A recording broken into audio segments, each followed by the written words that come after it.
2, 1, get puzzling! Hi, welcome back to Puzzle Run channel. It's been a week since the World Jigsaw Puzzle Championship in Spain, and today I want to share my personal experience at the competition. I will focus on how things went for me, since I'm pretty sure you have already seen plenty of news and highlights from the event. While I talk, I will show you a time-lapse of my second attempt at puzzle from the home. Let's dive in! The first thing I noticed when I opened the bag at the competition was the black back of the puzzle, and I immediately realized that I have never done this puzzle before.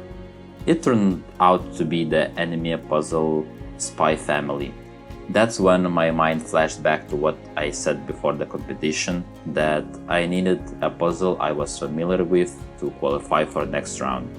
I started feeling a bit stressed, but I decided to push through and give it my best shot.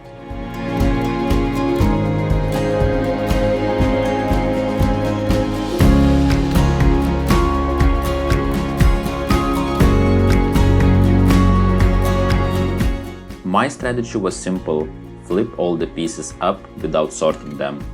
Even sorting the edge pieces wasn't useful, since they were all nearly the same color.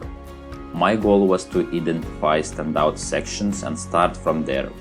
One obvious element was the red writing in the bottom corner, so that's where I began. I needed to get into the rhythm, because at that point I was feeling overwhelmed by all the similar pieces. After that, I start noticing distinctive parts of the puzzle, like yellow golden clothing of the two girls on the right and the red hair of the girl on the left. Each character's eyes were also easily identifiable, so I just pieced together whatever I could: red hair, brown pants, some eyes, some faces, and eventually I decided to focus on the white dog.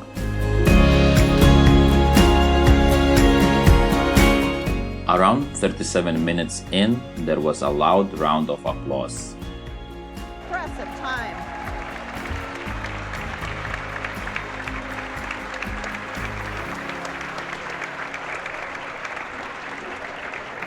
Gisela had already finished. It was incredible. You can see in the time-lapse how much I had completed by then. Actually, I have a photo from the competition at around the 42-minute mark, and it looks like I had barely made a progress. That's when I shifted my goal to simply finishing under 90 minutes. Little by little, I got more familiar with the pieces. I realized each character's clothing was a different color, which helped me pick up the pace.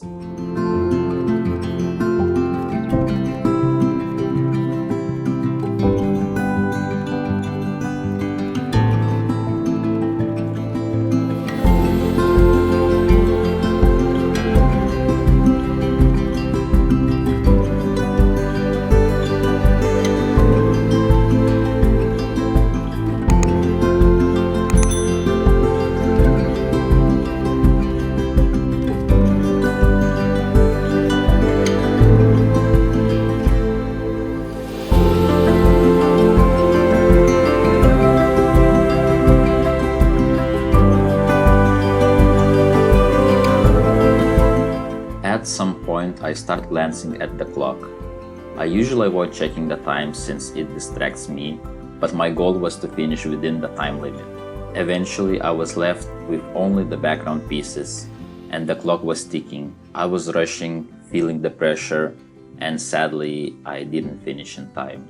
I just had 13 pieces left, probably needing 30 more seconds. I felt pretty disappointed at that point. I finished in the top 100 in my round, though only half of the competitors managed to complete the puzzle in 90 minutes. Afterward, I realized the puzzle wasn't actually that hard. I just wasn't quite at the level needed to compete with the best. And to be honest, I hadn't expected to face an anime puzzle, especially since this was only my second one ever I completed. Now, let's quickly look at other qualifying rounds and day puzzles. Let's play a little what-if game. How would I have done in those rounds? The first round featured boathouses in Smogen, Sweden. I practiced this puzzle a lot and my personal best was 51 minutes and 30 seconds, enough to qualify. In Group B, they had Sunset in Copenhagen, difficult puzzle which I had practiced too. My best time was 1 hour and 4 minutes, which would have been good enough to move on to semi-final. Then there was a postcard from Paris. To qualify, you needed to finish under 51 minutes, but my best time was about that. On day 2, they used the Hello Vinyl puzzle. This one I had practiced just before the competition and my time was very close to qualifying time. Lastly, the final round featured the puzzle called Monaco, which I hadn't seen before and probably I wouldn't have qualified in that. Of course, it's hard to directly compare my at-home times to competition times since there are so many factors that can affect your performance. Overall, I think I was pretty well prepared, especially considering that this was only my second year of puzzling. I practiced the puzzles I thought would be used and it was clear that others were doing the same, because the times were unbelievably fast. Some even finished it in under 30 minutes. To sum it up, I'm incredibly happy I had the chance to compete in Spain. I got to see the best puzzlers in action, meet famous YouTubers, witness some unbelievable times, and enjoy the wonderful puzzling community.